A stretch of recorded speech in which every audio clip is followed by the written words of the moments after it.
to Local Edition. I'm Brad Pomerance. Our guest is Dr. Jeff Schweitzer. He's a scientist and author of the upcoming book, Beyond Cosmic Dice. Welcome. We appreciate you joining us. Glad to be here. So your focus is global warming. It is. Is it your view that global warming is a myth or is it a fact? The science of climate change is undisputed.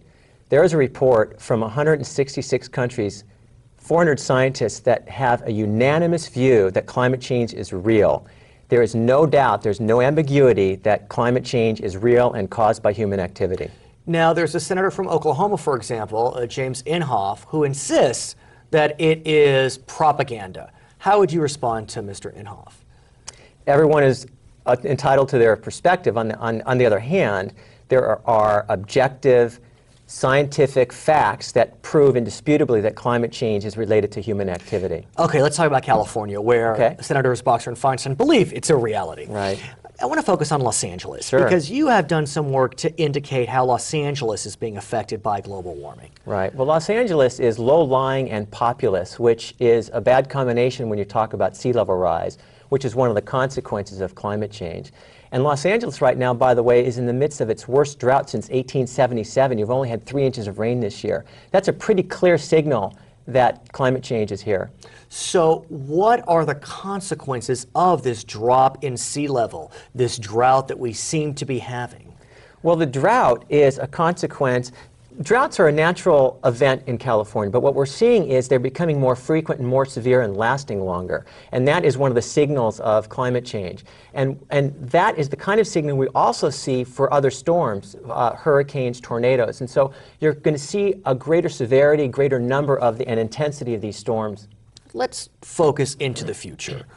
Do you have a sense that, let's say, by 2025, we're going to be in dire straits as a result of global warming? Or is this something that's centuries away? No, it could be sooner than 2025. It's funny you mentioned that year, too, because by 2025, we predict that 75% of all Americans will be living in coastal counties. So any rise in sea level is going to have dramatic impacts. There are 300 million people right now globally that live within 15 feet of sea level.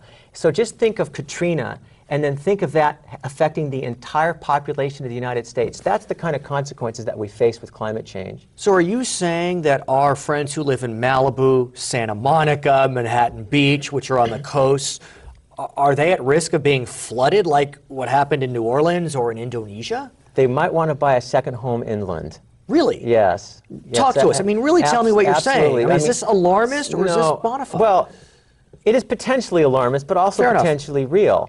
If the Greenland ice sheet or West Antarctic ice sheet do accelerate and fall into the ocean, which is a very real possibility, then you could look at sea level rises of 15 meters, and yes, Malibu will be underwater. Wow. It's a real possibility. Okay, so obviously the world is focusing on global warming. Vice President Gore has made it a primary issue. Right.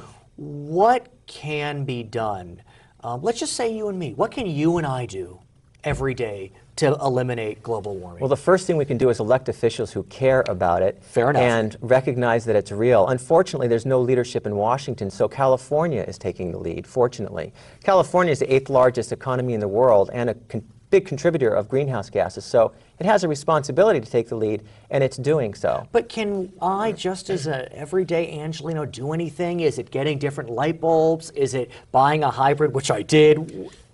Or is it just too grand? No, not at all. Individual actions collectively can have a global effect, and you can, in fact, as an individual, do many things. Take a shower for 1 less minute. Put in fluorescent light bulbs. Use your bicycle when you can, or when you want to. Use your towels more frequently before you put them in the wash. There are 1,000 little things that you can do that would have a global impact if we do it collectively. Dr. Schweitzer, is it too late, or is there time to reverse the trend? It's not too late, but we are running out of time, and that's the sad thing about the state of affairs in Washington right now. So how much time do we have? I think we have to act now. We have to act precipitously. We have to act this year. We have to act now to reduce the emissions of greenhouse gases. Dr. Jeff Schweitzer, thanks for joining us. My pleasure. For Local Edition, I'm Brad Pomerance.